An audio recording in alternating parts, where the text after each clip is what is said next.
My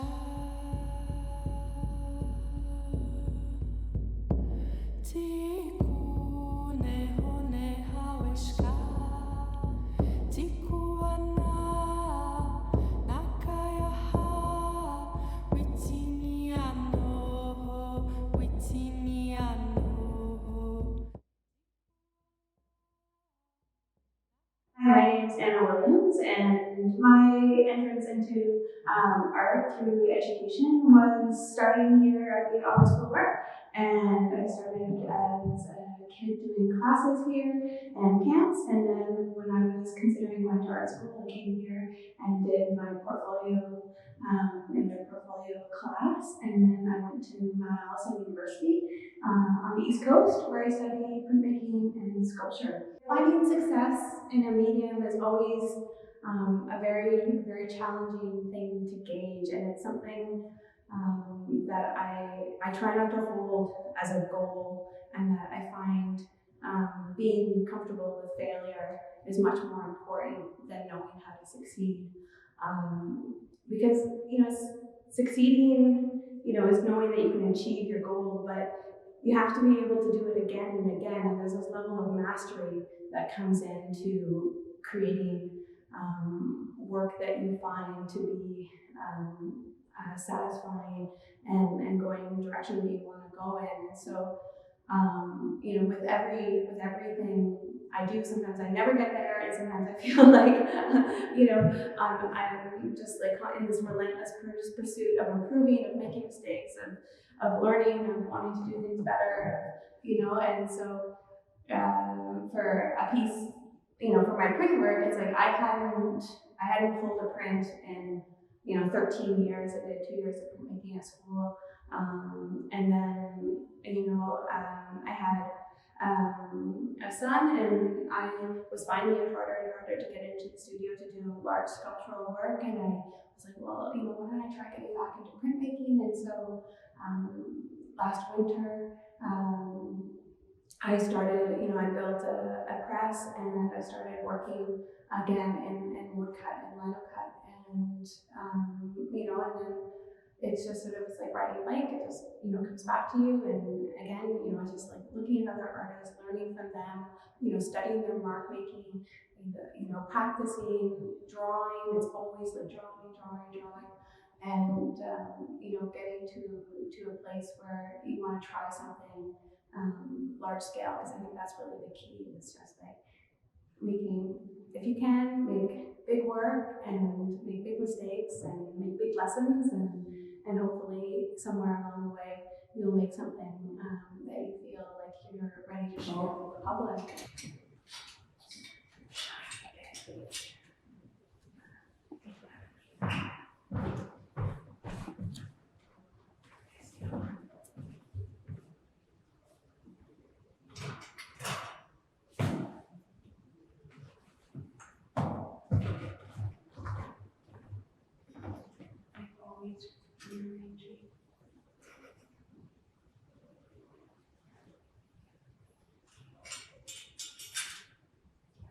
So this is a piece called Keep, and it is a whole pile of cast bronze leaves. And so I took leaves that had fallen from the tree from the yard in the house that I grew up, and took each leaf and thickened the back with wax, and then they were cast in what's called a direct cast process, where the actual leaf is burnt out in the casting process. So each leaf is lost, and each one is unique, and so there's this echo between what was there and what is here, and it toys with the idea of memory and childhood and the positive and negative aspects that we all carry with us from our childhood.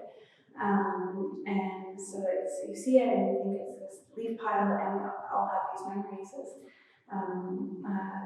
jumping into leaves and the joy of that. And yet, if you jumped into this leaf pile, it would hurt. It's it's very sharp. It's uninviting, and so there's this duality of memory, of attraction and knowing that that there's pain there, and of joy and sadness, and kind of this acknowledgement that no one gets out of childhood unscathed. And so, yet it's also kind of this monument too to this incredible tree that I had loved and spent many hours sitting under and in and playing, and to the strength of this incredible family that raised me. And I keep adding to it. I always want it to be bigger. So anytime I sort of don't know what to do with myself, I just go and get some more leaves, and then go and sit in the studio and dig in the back of leaves, and it's this ongoing process. And it was generously created with the support of the John Plubaugh Artist Grant Program, and so it was lovely to be able to make a piece that's very personally significant, and also at a larger one's work, which is always fun.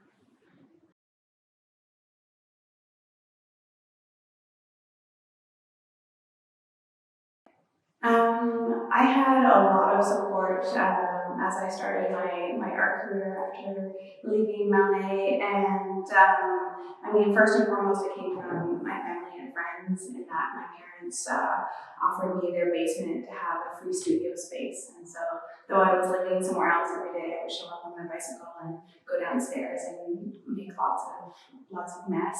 And so I did that for about 6 years, and I could not have started out, as an artist if I hadn't had that free studio space. It was just phenomenal. This work is called Remedy, and it's the 16 medicinal plants historically thought to treat female disorders and depression and mental health issues. And so, this is something that is very personal to me, with dealing with mental health issues and kind of the, ailments that are put upon women to explain what is considered to be unsightly. And so, going through, there are all these different herbs like hawthorn and skullcap and thistle and St. John's wort, and so it's this layering of kind of medical history and female history and my history, and all coming together to just kind of create this monument, because they're cast in bronze, and so each one is this very intimate act where I sit in my studio and carve out of wax, and then it goes through this laborious process of having that wax turn into metal, and then in that action it becomes permanent, and it imbues hierarchy within that piece, and this kind of very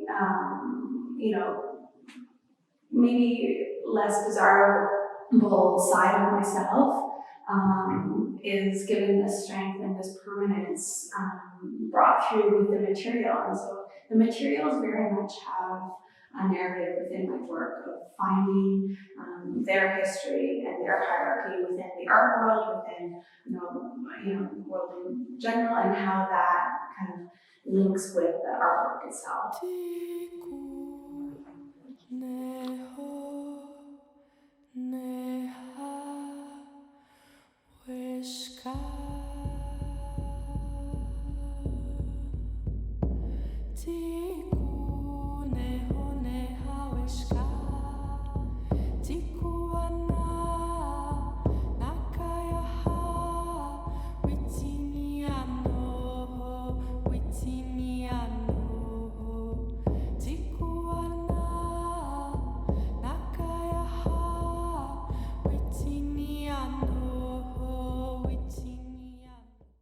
The title of the exhibition, Untold Stories of Womanhood, that's it, okay, refers to the fact that my work starts a lot in research, and that I love reading and thinking about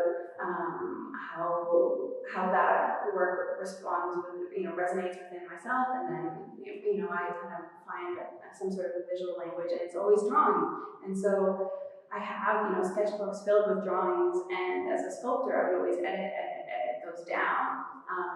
And it was kind of feeling like there was this whole side of my practice, this whole side of myself that I was keeping out of my exhibitions. And so I wanted to find a way to bring all these kind of more complex narratives into these spaces. And so the title of the exhibition is referring to all these narratives, all these stories that, I used to just kind of push to the side. And I'm now sort of saying, this is a major part of who I am creatively, and bringing those in to the spaces, even though, I feel much more vulnerable about it. I find like they reveal more of myself. There's a level of conciseness to the sculptural work where I can have the form be very isolated and take on many different narratives. Whereas with the print work and and the drawings that they all derive from, it's very much a story, a window into what I'm thinking about and what I'm feeling.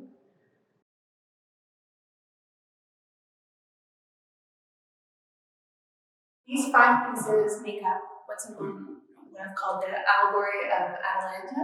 And so this central piece is the Caledonian War Hunt. And so a lot of these works in this show are retelling or histories of Greek mythology that are unfamiliar or that have altered the narrative so that there's a feminist vantage point kind of coming through the story. And so this narrative of Atalanta is very dear to me because there's, through generations and millennia, there's been this recycling of mythologies, from Homer to Hesiod to Ovid, Milton, it goes on of these epic narratives getting recycled, but always through a male lens. And there's been this editing of our cultural history with this, male-centric viewpoint, and it's like really constricted the construction of female identity. And this, narrative of Atalanta is lost. So few people are really aware of it in the way that we're aware of, the wrath of Achilles or the might of Hercules or the wanderings of Odysseus. And she was this phenomenal character. And so she was born to this, this very prominent household, and the father had wanted a son. And so, as was common practice in those days, female children would be left on mountainsides to die of exposure. And so she was left on a mountainside. So this is what the first piece is. And she was adopted by a sheep bear and raised by Artemis and became this incredible huntress. And so when she was older, then she returned to her kingdom, which is what's happening here, the return of Atalanta. And her father was astounded with this incredible woman that she'd become and welcomed her back into the kingdom. And she headed off on all these adventures. And so she sailed with Jason on the Argos and the Argonauts, and she was at the Caledonian War Hunt, which is this famous hunt.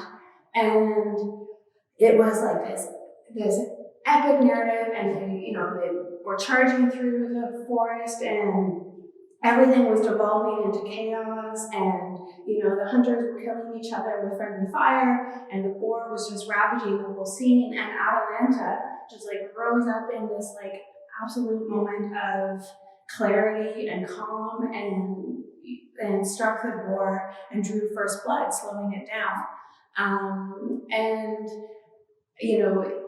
that this narrative has been represented multiple times in these massive works of art like Rubens, and she's always just this like maiden off on the side, maybe playing a lyre, maybe holding a bow, but in no way part of the action. And so I really wanted to give her due and create kind of this big narrative of her life. And so this is the starting point. I've done 5 pieces, and I look forward to doing more because there's lots more to her story to tell. And so this is Atalanta at the Caledonian Warhound.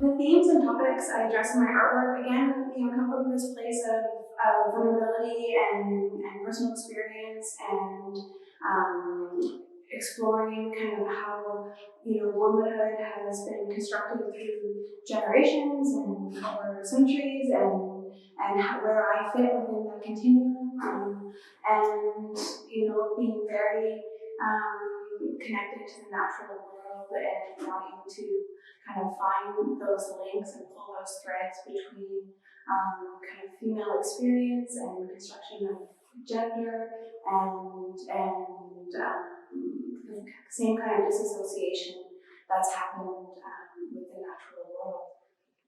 So I chose to use color in this series in particular because I wanted to create a focal point on Atalanta, and so I used gold to highlight her, and then to also highlight kind of important elements within each piece, and to create a link between her animality, her strength, and her kind of animal family, which are the bears.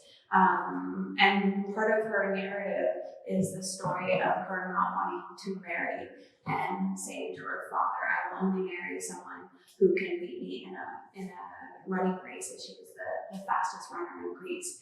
And any suitor who lost would be put to death.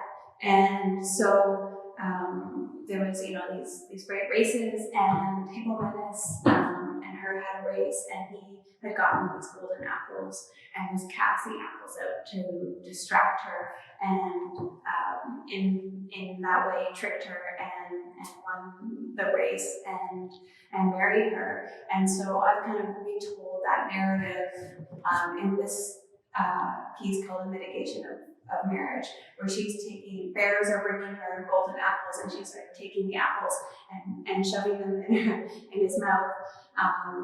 And so I thought, okay, I'm going to use gold throughout as kind of her final, the thing that she didn't want to have happen, the thing that ends up happening is her strength. And so I carry kind of gold throughout as kind of her animal alter ego. So my method when I'm carving blocks is I approach it very much as a sculptor, and in particular as a carpenter, and I'm completely obsessive about sharpening my tools and honing my tools, and wanting to find rhythm and kind of unique mark making, and I love lots of mark making and using different marks for different honestly for different forms, and so it's kind of this process where I start with a drawing, and then in the case of the larger work, I actually built a stud wall sheathed in plywood, and then I could drill. Because these ones are done on cherry wood blocks, and so I could drill the cherry plywood from behind to this stud wall, and then I was able to reverse my drawings in Photoshop, and then use a projector to project these drawings large scale onto these cherry plywood walls that were all cut in the blocks. And then I would go over and trace them and draw it in, and then in that manner I was able to do a lot of kind of the drawing as the whole image, because the problem is once then the blocks are taken down, you lose sight of what it looks like, right? So you need a lot of the decisions to be made before you actually start cutting the blocks so that you know what the light and darks are going to be like. And then as I would cut the middle of the block, and then as I came to a seam, I would have a little piece of plywood and I would screw from behind both pieces of the image together, and then I could go across the seam and then move to the next block. So it was this kind of pattern of doing this seam and then that seam and then this seam and that seam and then this seam, and then you finally get to see the whole image start together. But it's really having different size chisels and getting a sense for what your visual language is, because it's very much about doing small. I do small little cards, like, okay, this is what I want a leaf to look like. This is what I want a chickadee to look like. This is what I want a dog to look like. This is what I want. Okay, does this mark work? Does this size of chisel work? Does this, and doing these little tiny pieces that then end up meaning that when I go to do a larger work, I'm like, yeah, I use my number 12U or my number 3V or this, and then I can just go in and make the marks. And then it's just about, putting in the hours and I spend every night with ice packs on my arm, from spending 8 hours a day carving, and wood shavings throughout my entire house, like in my children's diapers. Like, it was just like there were wood shaving things everywhere. It was, my partner is a saint. So what I love about this print work is that I'm making great work, but the area that I'm working in was this old storage closet, 6 by 9 feet. That's why I do my work on this scale is tiled, and so it's all I can just work on a little piece at a time and have it all come together into a larger piece. But it's working within those constraints to try to make something that has an impact. My advice to people who are starting out in printmaking, I think, is to just really, focus on the intimacy of it and the fact that it is something that you can do at your kitchen table, whether it's lino or woodcut, silkscreen, and that there's a lot of versatility to it in that way. And I think that then you're interested in getting involved in a larger studio and trying out the different mediums, but that's sort of the aspect of it that I keep coming back to. It's not so much the idea of multiples or kind of the big presses, but it is that it's this medium that's physical, that's intimate, that is really accessible in terms of kind of what is required to make it. But it does unfortunately take some know-how, but that's where we are so blessed in this crazy age of technology that we live in, that there are hundreds of YouTube videos teaching one how to learn and improve. And I'm still going back to them, like, how much stiffener do they add? How much this, and it's like, there's just always so much to learn. Lots of artists in the Ottawa arts community have been absolutely instrumental in supporting me, such as Erin Robertson and gallerists, Lisa Pye at LA Pie, just provided this space for me to be vulnerable and unsure and requiring critique and finding a way to kind of start what is essentially a small business, and to learn how to make work and present it and do all the applications and everything that's required to get your work out there. And so like that place to just be vulnerable and explore how I wanted my practice to develop and what themes I wanted to use, and then like continuing. It's like starting out, but it's the same, it's like I'm still struggling as hard as I was on, my first year of professional art practice that I am, 12, 13 years down the road. And, I still need all the support of, 3 days ago, needing, my partner to help load crates out of the storage locker because I can't physically lift it. And we just are constantly needing that community and the generosity in Ottawa and the support with the other artists is like unlike anywhere else I've experienced. It's a truly special place. When I'm not in the studio, I just absolutely love playing in the woods with my dogs and my kids, and I love cooking, and I'm an avid reader, and so that is pretty much what I do with my time. It's just like garden, cook, read, play with children in the woods.